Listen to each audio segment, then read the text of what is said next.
Hey.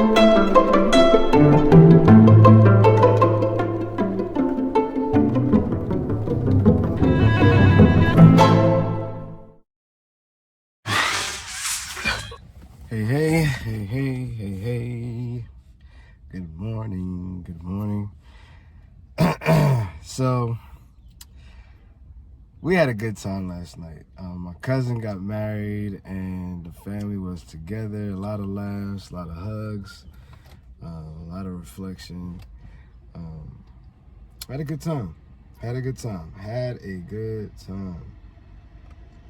Now back to the day-to-day grind.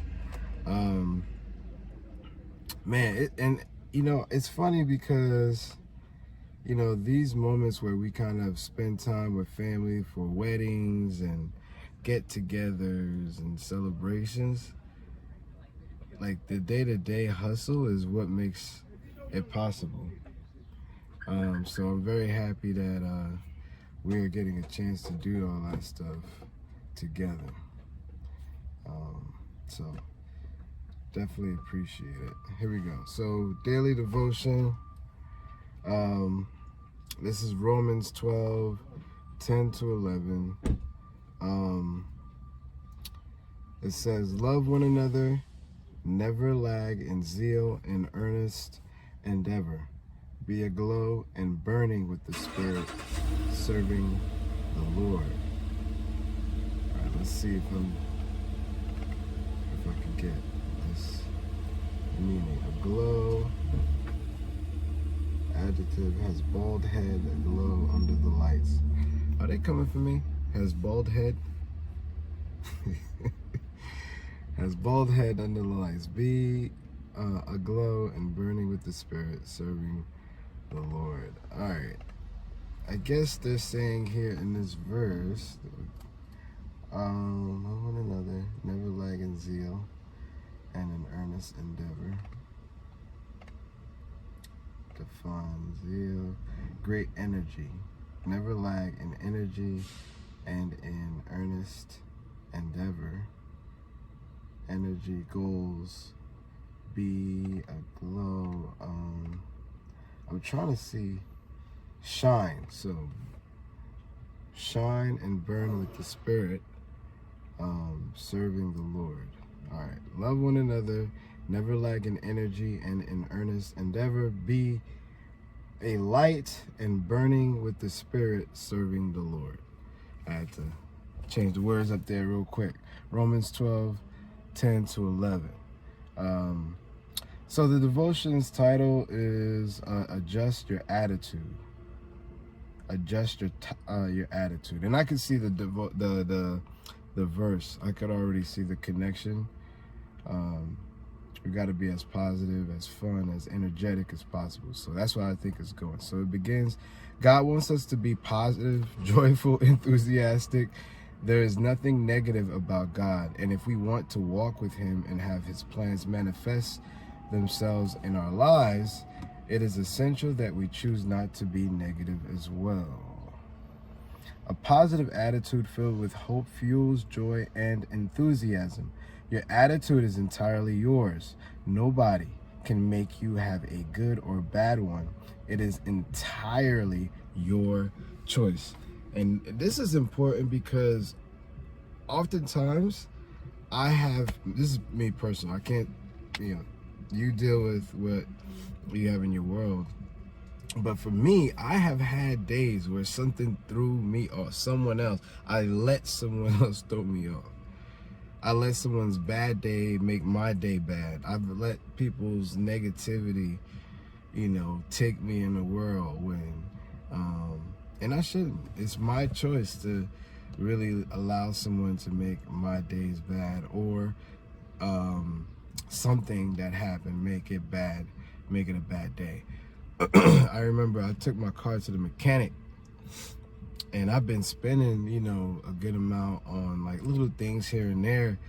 And the mechanic comes back with hey man, I got some good news, I got some bad news.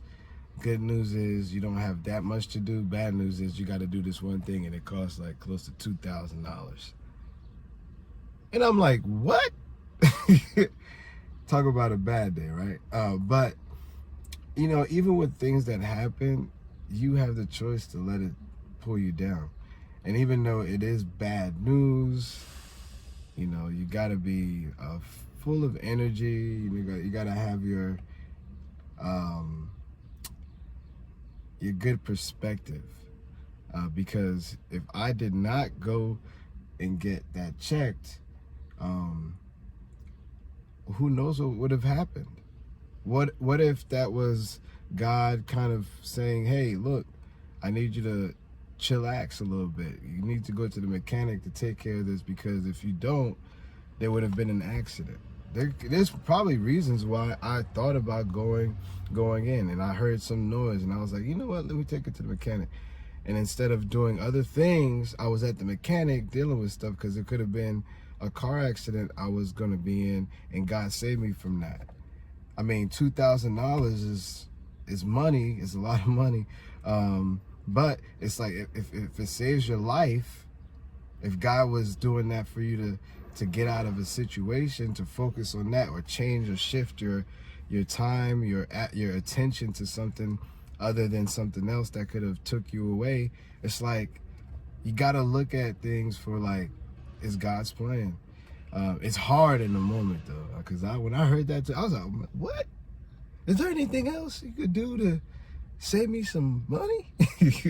But I mean, and I think that this is a, you know, different kind of example, but there's plenty of them, right? Like there's plenty of them, I'm sure, in your life when, you know, something or someone had a bad day, or something bad happened, and it's like it took you into a bad state of mind. And you know, we're trying to be as positive as possible to have our good days, right? Like, so let's start the day off as good as possible, doing devotions in the morning, thinking about how we could be better people, better humans, asking God for forgiveness for the things that we do that's wrong. All that could help us with our positive energy, right? You know, and a lot of people are big on that these days. It's like we all want to have energy, positive energy. We want to feel good, you know. And I think adjusting our attitude in that way, where we kind of think of things in a good way instead of the bad things in a bad way, or the bad things in a good way, it would help. It would help a lot. So it continues, your decision determines the quality of your life. And that's being more positive about the things that happen. So why not make a decision to look on the bright side of life and let enthusiasm soar and take you to new heights in God's good plan? There you go. There you go. Prayer starter. Lord, I know that it's important to have a good attitude even when things aren't going so well. Help me to always ask or look on the bright side. Help me to always look on the bright side. Amen. Yeah, I think this is a very important devotion about attitude and about the way we kind of navigate our day to day. Yeah, like be more joyful.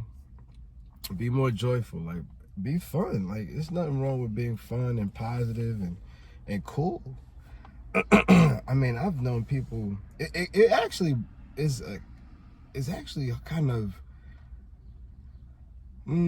I would like to say, disappointing, because there are people who are in the worst. Like, I mean, health wise, are just horrible. I mean, I just had a mentor of mine who passed due to cancer, right? And I mean, I was speaking to her husband on text message, and he was saying like she just saw the positive in everything and everyone, and she just and that's what I remembered her as. She was just always delightful. Like, even through cancer, he said even through cancer, she was always like, God knows this is God's plan. This is just what God wants. And I was like, you know, and then you have God, you know, people that I speak to who, you know, they didn't get the meal that they wanted, or, you know, the restaurant didn't have their favorite food that night, and get upset. Their favorite, you know, they get upset for, you know, some of the, like, what I would consider to be smallest things. And like, here's someone who's terminally ill, who's about to pass, and she's joyful and she's happy and she's trying to be positive. I think we need to really check ourselves as much as possible, because, you know, it makes for a more delightful life. And I will say that just because, you know, you live long, but if you're kind of angry all the time, people don't even want to be around you, and all that stuff. It's like, man, you're not living life. You're not living life. And for the days that we have, I want to be as joyful as possible, as positive as possible. So I adjust my attitude as often as I can. And let me tell you, this is where I need work. This is where I need work, because sometimes I let things get to me, and it's not good. So let's be more positive. Let's be more joyful. Everything is God's plan, man. Seriously. All right. God bless.